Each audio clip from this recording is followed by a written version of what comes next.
Negro na si Sir Ray Benyakap o Ginoong Sir Ben na makikinig sa aming isinagawang panel discussion na napili ng aming grupo. Ang pamagat nito ay tungkol sa death penalty na binubuo ng mga ilang katanungan para sa ating mga kalahok na sasagot sa ating mga tanong. Aalamin natin isa-isa ang mga kanilang pananaw o saloobin nila sa mga tanong. Bago magsimula, nais muna namin ipakilala ang aming mga sarili. At ako naman po si Binibining Alayza Yadaw. At ako naman si Ginoong Tristan R. Diquinia. Binibining Michelle Aquiano. Ako naman si Binibining Bernadette R. Casiano. Ako naman si Binibining Jana Marie M. Casalme. Ako naman si Ginoong Renz Leonida. At muli ako si Ginoong Shankle G. Morga na mangunguna sa aming panel discussion o magiging panelist. Magsisimula na ang aming panel discussion na pangunahan ni Ginoong Leonida.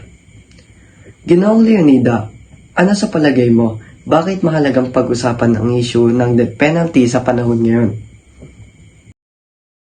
Alam nyo ba kung bakit pinag-uusapan ng issue ng pagbitay o kung tawagin ay death penalty? Kasi dahil sa mga korupsyon na nangyayari sa ating bansa, katulad na lamang ng panggagahasa, mga pagdodroga, at pagpatay sa ating bansa, kaya dineklara yung Republic Act 9346 noong June 24, 2006, kaya para mabawasan ang mga krimen sa ating bansa. Okay, maraming salamat, Ginoong Leonida. Binibining Casalme, sumasang-ayon ka ba sa death penalty sa Pilipinas? Oo, sang-ayon ako sa death penalty para makatulong ito sa ating bansa at mabawasan na rin ang mga malalaking krimen dito sa ating bansa. At para na rin bigyan ng hustisya ang mga inosenteng tao dito sa ating Pilipinas. At para sa akin, pag pinatupad tong death penalty, madaming matatakot sa nagumawa ng krimen dito sa ating bansa. Ayun lang po. At example na rin po pala na sa Lipa Masakre, hanggang ngayon, nabigyan naman po ng hustisya yon, pero yung tao pong gumawa ng krimen na yon ay buhay pa rin po. Dapat po ang kapalit po sa kanya ay is pagpatay din po. Ayun lang po. Okay, magandang kasagutan. Binibining Casalme, maraming salamat. Binibining Casiano, ano ang iyong salubin sa iyong tanong? Ano ang pinakamalaking problema o panganib na maaaring mangyari kapag muling ipinatupad ang death penalty? Ang nakikita kong pinakamalaking problema o panganib sa pagpapatupad ng death penalty ay ang posibilidad na ang pagbitay sa isang taong walang kasalanan. Sa anumang sistema ng hustisya, may mga pagkakataon pa rin ng hukom o ebidensya ay nagkakamali rin. Pag isinagawa na ang parusang kamatayan, wala nang ibang paraan para itama ang pagkakamali at ibalik ang buhay ng mga biktima. Kaya maraming mamamayanan ang tutol sa death penalty. Okay, maraming salamat, Binibining Casiano. Ngayon naman, Binibining Oquiana, paano naapektuhan ang death penalty ang mga taong naparusahan kahit hindi naman sila talaga ang may kasalanan? Para sa akin, kawalan ng hustisya ang epekto sa taong naparusahan ng wrongful conviction na napatawan ng death penalty. Bukod pa rito, ang epekto ng paghatol, ng maling paghatol ay nababawasan ang tiwala ng publiko sa sarili nating bansa.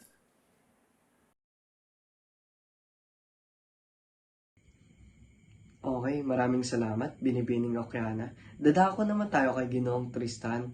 Ginoong Tristan, ano ang iyong pananaw sa iyong mga tanong? Anong mga pagbabago sa sistema ng hustisya ang kanilang bago pag-isipan kung dapat ibalik ang death penalty? Para sa akin, sumasang-ayon naman ako kung maisa sa katuparan ang pagre-reforma sa sistema ng batas ay ng parusa. Dapat isaayos ang sistema ng parusa upang ang mga kriminal ay magbago sa halip na mas maging masahol pa pagkatapos silang magsilbi sa kanilang mga sentensya. At bukod pa rito, dapat maisagawa rin ang paglilinis sa hanay ng mga militar at mga pulisya. Dapat tanggalin sa serbisyo ang tiwaling pulisya at militar na gumagawa ng krimen o nakikipagsabuatan sa mga kriminal. Okay, maraming salamat, Ginoong Tristan. Ngayon naman, kay Binibining Yadaw naman tayo. Binibining Yadaw, sa inyong palagay, dapat ba o hindi ipatupad ang death penalty? Bakit? Para sa akin, hindi na dapat ipatupad ang death penalty dahil posible pa rin may mga taong maparusahan nang wala naman silang kasalanan.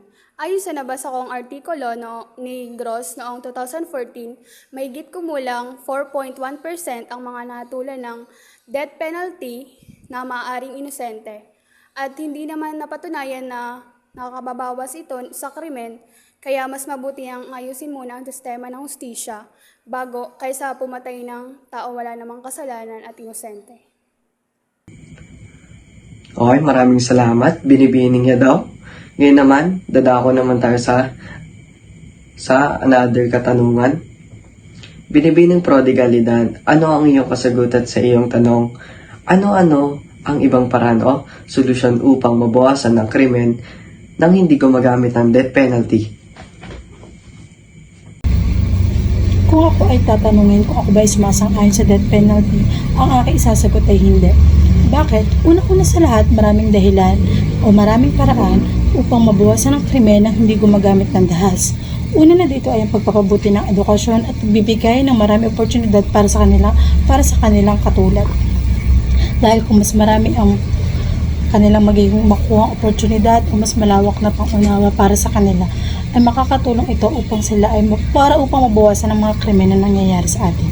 At sa pagbibigay sa kanila ng trabaho, ay makakatulong ito sa kanila upang makabawas ang tsansa na makagawa sila ng mga di magandang gawain. At sa halip na sila ay parusahan, bakit hindi sila bigyan ng pagkakataon na magbago para sa kanilang sarili at para sa kanilang buhay? Okay, maraming salamat, Binibining Prodigalidad. Ngayon naman, kay Binibinang De Ocampo, ano ang iyong salubin sa iyong katanungan? Ano-ano ang ibang paraan o solusyon upang mabawasan ng krimen nang hindi gumagamit ng death penalty? Ako si Binibini ng Santiago Ocampo. Isa sa mga paraan upang mabawasan ng krimen nang hindi gumagamit ng death penalty ay ayusin ng justice system dito sa Pilipinas. At mas maraming CCTV para mas mabilis mapunta ng mga kriminal at para mas ligtas. Okay, maraming salamat, Binibining De Ocampo. Ngayon naman, sa huling katanungan ng kalahok na huling sasagot ay si Ginoong Leonida para sa ating mga tagapakinig. Ginoong Leonida, ano ang pinakamalagang mensahe na gusto niyong iwan sa mga tagapakinig tungkol sa isyong ito? Sa palagay ko, sa issue na ating tinalakay ngayon ay kailangan nating alamin ang mga batas na dapat na iparatang sa isang tao. Kasi walang saysay kung ang batas ay may butas din. Katulad ng binabayaran ang batas at binabalaan yung mambabatas ng buhay para hindi matuloy yung pagpatay o pagbitay sa taong may kasalanan. At mas lalo na sa mga inosente ay mas aralin pa ang pinibintang na batas para hindi sila magkaroon ng kaguluhan. Okay, napakagandang sagot na madaming matututunan ang ating mga tagapakinig tungkol sa isyong ito. Muli, maraming salamat Ginoong Leonida sa iyong huling kasagutan na maraming matutunan ang ating mga tagapakinig. Okay, maraming salamat sa inyong lahat at muli dito na natatapos ang aming isinagawa panel discussion na binubuo ng grupong pangalawa. Maraming salamat po.